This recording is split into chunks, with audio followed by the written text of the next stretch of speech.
When Grimgor Ironhide stumbled out of the Darklands several years ago, he had little besides a small warband of Black Orcs, his blood-encrusted armor, and a titanic two-handed axe at his side.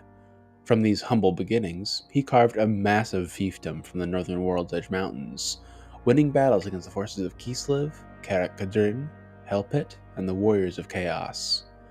While Grimgor's skill at arms, incredible strength, and endless rage were mostly responsible for his success, these feats would have been much more difficult without his magical axe. Named Gitsnik, or Foe Killer in the primitive tongue of the Greenskins, the axe has felled mutagenically augmented Hellpit abominations, cut down the best champions Kislev has to offer, and cracked open hell-forged armor as if it were a ripe melon. Of course, like all impressive magical weapons used by Greenskins, this weapon wasn't made by an orc or goblin. Instead, Gitsnik was forged by the Chaos Dwarfs of Zar Nagron, presumably before the Black Orcs broke free from bondage. As such, the blade is of exceptional quality and can cut through the thickest plate mail. During the end times, it was even capable of leaving angry red lines upon the armor of Morkar, the armor of the Everchosen. Grimgor would have taken Gitsnik from a fallen Dawi Zar sometime during his escape from their hellish citadel, and has carried it ever since. This weapon has seen battle nearly every day that Grimgor has had it, but it's never lost its razor-sharp edge despite this constant use. Orc shamans have further enhanced Gitsnik, chaining charms and magical pouches to its haft. These crude tokens contain powerful Wah magic, letting Grimgor wield Gitsnik with terrifying speed. When these abilities are combined with Grimgor's battle prowess, only an elven prince or Lamian vampirist can keep pace with Grimgor's onslaught, and even then only barely. Sadly, Gitsnik would not survive the end of the Warhammer world. During the end times, Archaon cut the weapon's head from its haft during the Everchosen's climactic duel with Grimgor. This was not an easy task, and the Chaos Lord needed both his own supernatural strength and that of a bloodthirster within the Slayer of Kings to get past Grimgor's masterful strikes, but ultimately Gitsnik wasn't a match for the Lord of the End Times.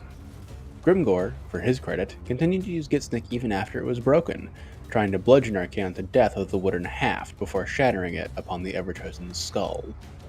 Moments later, Grimgor himself followed his broken axe into the afterlife.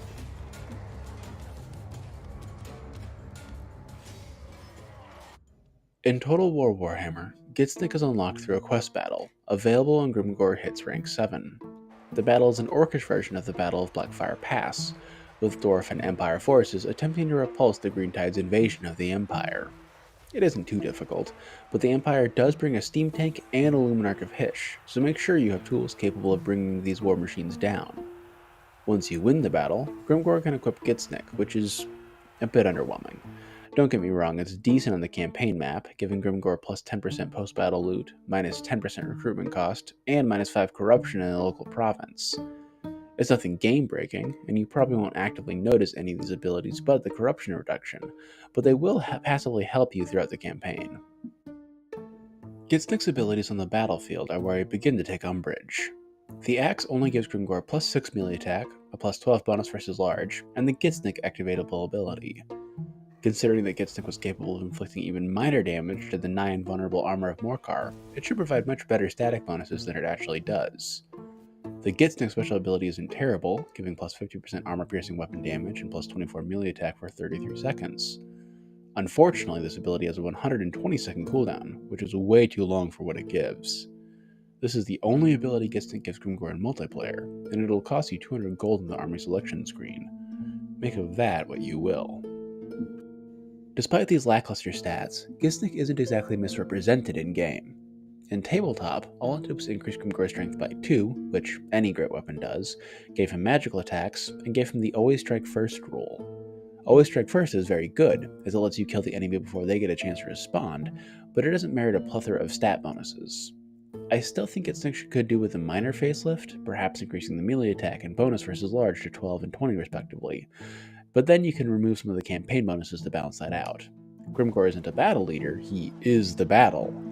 He doesn't care about his non-Black Orc followers at all, and it feels wrong using his weapon to improve his abilities as a commander. That will bring us to the end of our overview of Gitsnik. It's by no means the most formidable weapon in the Warhammer fantasy setting, but it's in the hands of one of the setting's most lethal characters, so it's pretty cool nonetheless. It also has a great name. Gitsnik is so perfectly orky that I'm almost convinced there's an actual orc at the GW offices pitching names whenever a new Greenskin army book is being written.